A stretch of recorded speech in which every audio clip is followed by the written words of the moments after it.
This property in Holbrook, New South Wales is currently taking part in MLA's Producer Demonstration Site PDS program.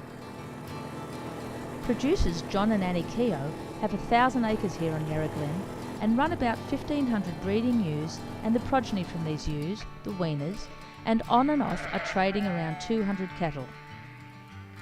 Tim Ekberg from the Holbrook Landcare Group manages this site as part of the MLA's PDS program.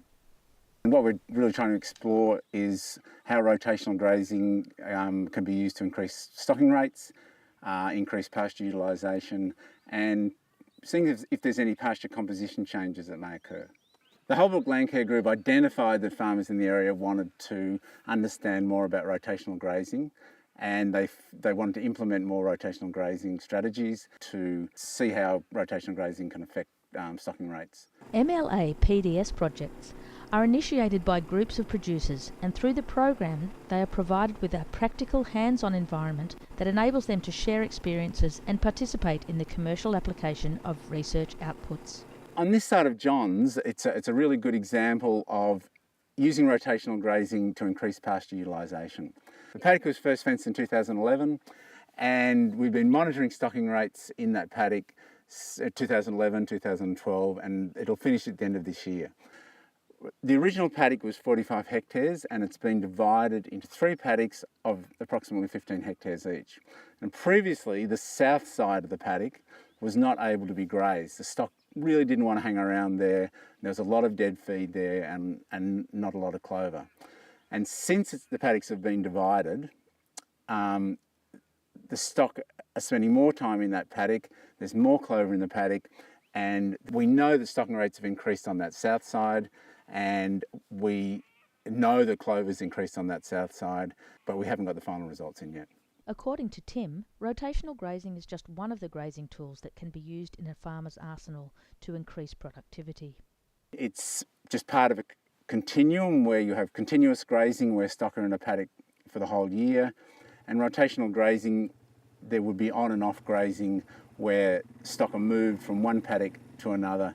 Some of the demonstrated benefits of rotational grazing are that producers are able to grow more feed through winter and improve their pasture composition. It means that the farmer can control through rotational grazing the amount of clover in the pasture and also the persistence of perennial grasses. Property owner John Keogh is very pleased with the results demonstrated so far. When Holbrook Landcare selected this site, we felt it was a really good example of being able to use fencing to affect a positive change. By fencing it off, especially with the southern block, we're really noticing that we're getting much more production from it, and we're getting more diversity. There's certainly more clover now in the pasture, and we're certainly gaining a lot. I think overall we're going to probably find that the perennial pasture, the phalaris, will be a lot stronger by rotating and giving it a spell and making more use of it.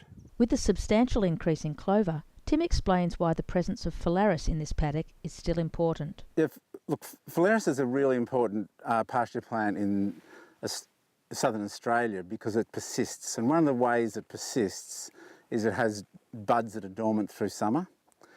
And while rotational grazing is important, particularly for the newer types of phalaris, is that it helps preserve those buds. So, for instance, here we've got a shoot on a phalaris plant, and if that's grazed off too early in autumn and it perhaps dries out, then that's unlikely to grow, and that's just one less tiller that's going to grow through winter, so it's going to reduce winter growth. Here in the Big Hill paddock, it's a little bit inconclusive about how the phalaris is going, and we'll certainly know that at the end of the year.